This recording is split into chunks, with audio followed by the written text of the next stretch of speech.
We've got a Nissan NV200 here, and we're going to get inside, plug it in and see what's going on with it. We know it's a DPF related issue because he's had it elsewhere and they've tried stuff but nothing's worked. So alright, here he is. It's come down to me. We're going to plug it in and see if we can find out what's wrong. Okay, we're inside. We're going to use this tablet, which is the Launch X43U Euro. Hit Intelligent Diagnose. And we're going to select Nissan Diagnostic. Okay, so we're in, and it is a 2017. Yeah, we'll confirm that 2017 Turkish product. It's a Japanese van made in Turkey with a French engine. What can go wrong? Okay, we're going to run through the diagnostic system. It looks like we've got a fault in the ABS system.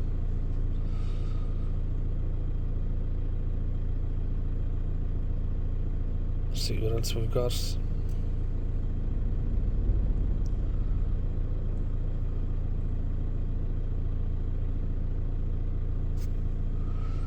ABS, brake fluid low. Right. What else have we got? No DTCs. You can't trust that on these. The diagnostic system on these vans is absolute rubbish.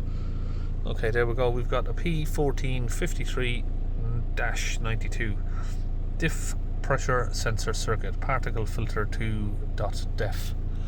Right, so there's a fault there with that. Let's go to live data. As I remember on the last one of these we couldn't find any information. Let's go to copy some of the words that were on default. So def, no, we don't have anything. Differential, differential pressure sensor, no, we can't find that. Right, let's just go through the whole list, see what we can find regarding the DPF.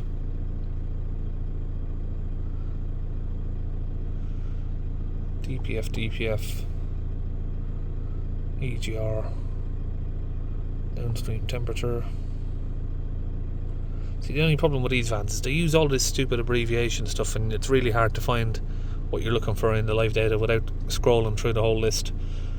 They could have something like PM, DF, PRS, which means particle filter DPF pressure. And we're going to go through. Preheating, no. Can't find anything here that we're looking for. Right, so we're at the end of the list. We don't have DPF pressure, we don't have the upstream pressure, we don't have hardly anything that we're looking for. So that's all we got. Downstream heater 2%. Downstream temperature 86 degrees. Alright, that's a bit useless.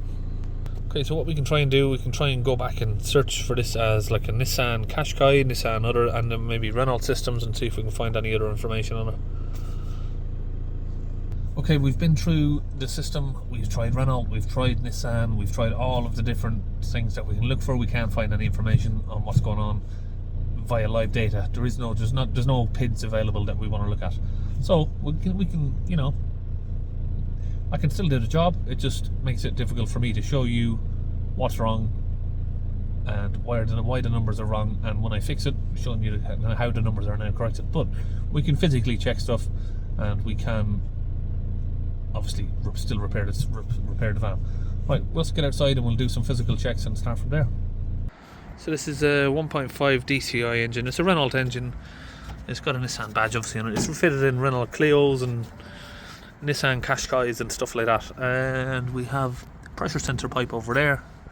Apparently that's already been done. So, but anyway, we're looking at the fault for the pressure sensor, which is down the back of the engine down there.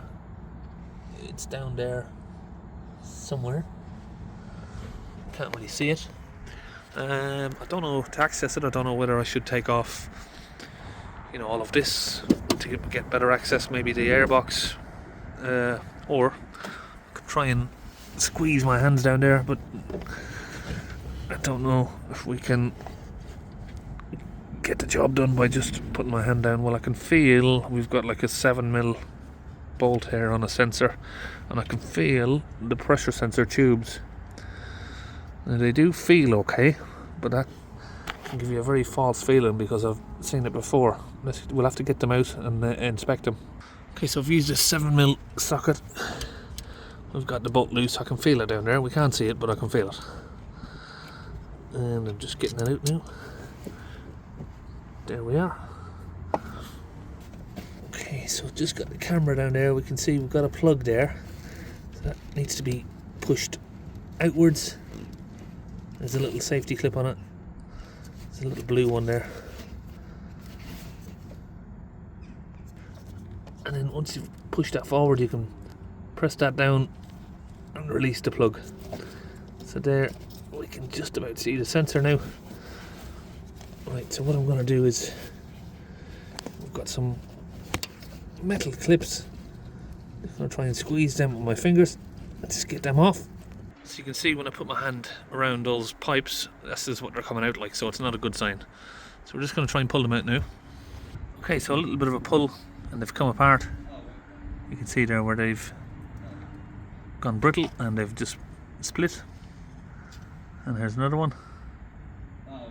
That's been split for a while, that is. And if you feel the pipe itself, look in there. So the pipe itself is disintegrated. It's just gone apart. Look at that.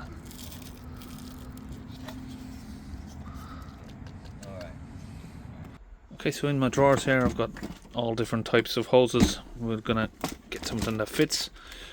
These ones are nice, strong, heavy duty tubes. You can see they're very, very stiff.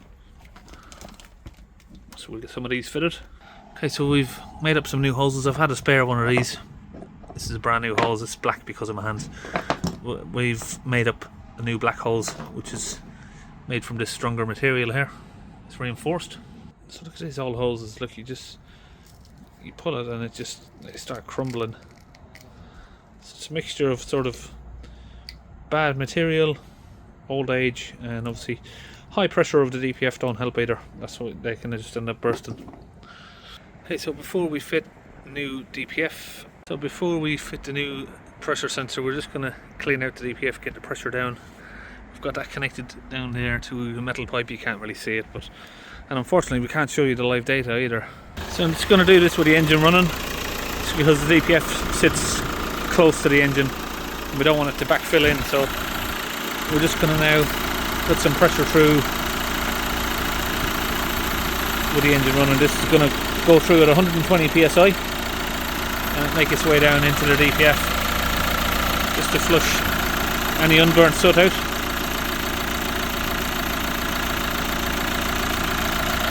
You can get a manometer down there actually, read the pressure.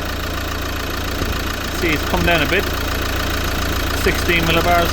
So I'm just going to continue to spray the fluid in until it's all gone through.